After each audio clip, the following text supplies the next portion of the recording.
Hello, hello, beauties. So it is Self Care Sunday. What have you done for you lately?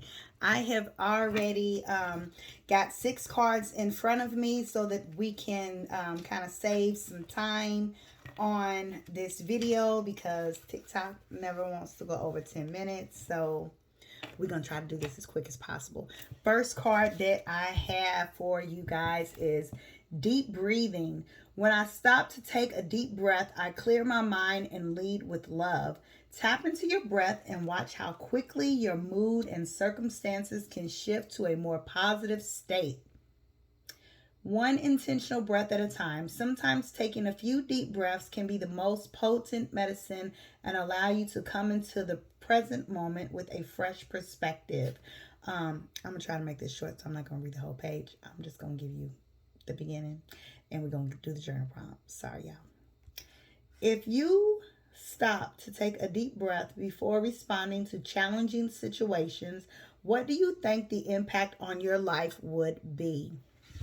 And the number on that card was number 19. So if you are seeing 19 a lot, that may be a sign that you need to do a little bit more deep breathing.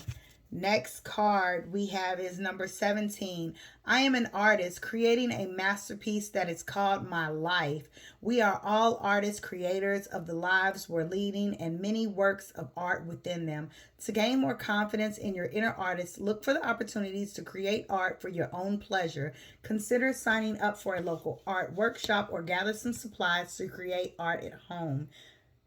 Don't be sleeping on the Dollar Tree because the Dollar Tree has a lot of great creative things at the Dollar Tree. So, journal prompt. What blocks, real or imagined, stop you from making art? What practical steps can you take to work through these blocks?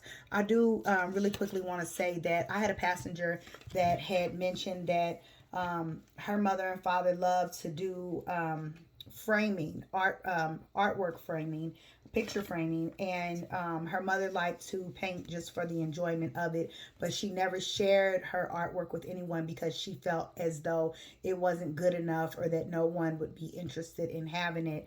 And now that you know, this woman is now grown and has taken over the family business.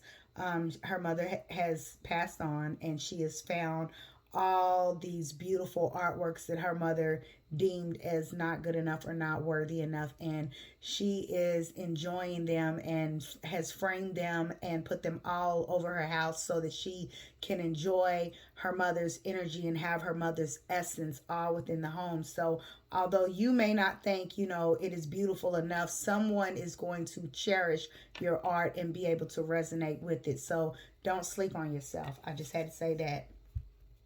Number 28.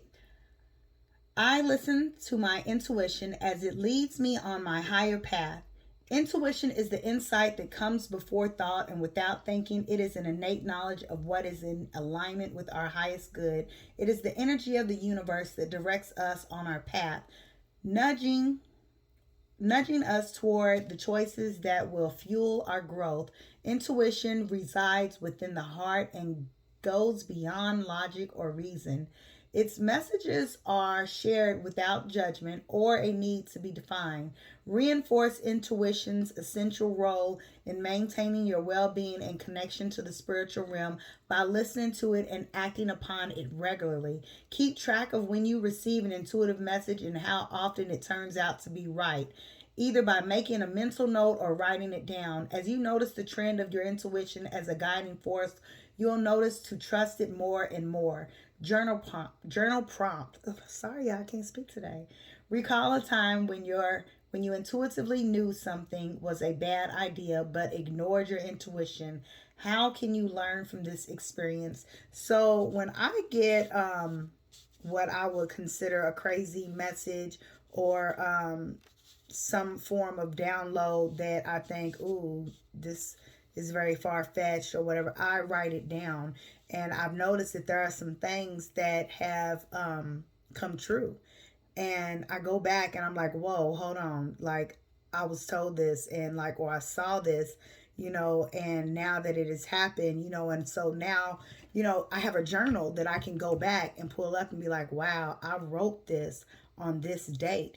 And, sometimes, it takes a while. Sometimes it happens, very soon. But I suggest write it down because, you will be amazed. You will be amazed.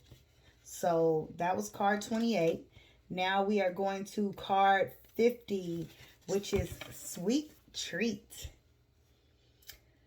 Life is sweet to me. Indulging in a sweet treat every once in a while so that it remains truly special can be good for the soul. This is not the time to restrict calories. This is about treating yourself to something delightful.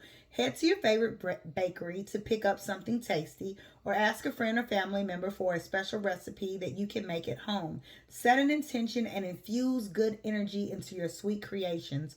Treat the process of making it and eating it like a sacred ritual.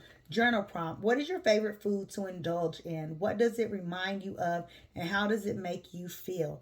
I've been thinking about some peanut butter cookies with some Butterfinger pieces broken up in it. And this was my cue that I should go ahead and make it. I also want to point out that, have you ever seen someone that was really skinny and the way that they ate, it's like you do not deserve to have that body the way that you indulge. It is not, because this person just has some, great metabolic, makeup or whatever. It is actually that they have a healthy relationship with food. The body does what it needs to do if you trust and believe for it. So, a lot of people, and I'm speaking of myself, that has some extra weight, it's like you would judge yourself and feel guilty, about having things and, talking yourself out of it or being like, oh, I shouldn't have ate that. That is going to make me gain weight or whatever. And then guess what? That's what you just spoke into existence, okay? But that person that is eating like crazy, they're not worried about none of that. And they're just enjoying. I met a woman and she randomly told me that she used to be very heavy and she was so skinny I would have never believed that. And I asked her, I said, well, what did you do? She said, I stopped caring and judging myself. She said, I just started enjoying food and not pressuring myself or feeling bad about it. She said that she would wake up in the middle of the night and snack on whatever she wanted and just didn't worry about it. And she was just like, my body's going to process it however it processes it. I know that, my body is going to, metabolize this and it is what it is. And there you have it. So that was my verification of, I need to stop beating myself up when it comes to what I choose to eat. Number 31, look to the stars. The stars reflect my magic. As above, so below. This ancient aphorism represents how our human experience reflects the movements of the stars and the universe. Just as our ancestors did, we can look to the heavens for insight into our shared experience as people on this planet. Astrology is a powerful tool for recognizing patterns impacting the collective consciousness, which we can often see play out among our friends, family, lovers, community, and our own life. Deepen your understanding of yourself and the astrological patterns through self-study or by working with a professional astrologer. Journal prompt. How can you best work with the current astrological season?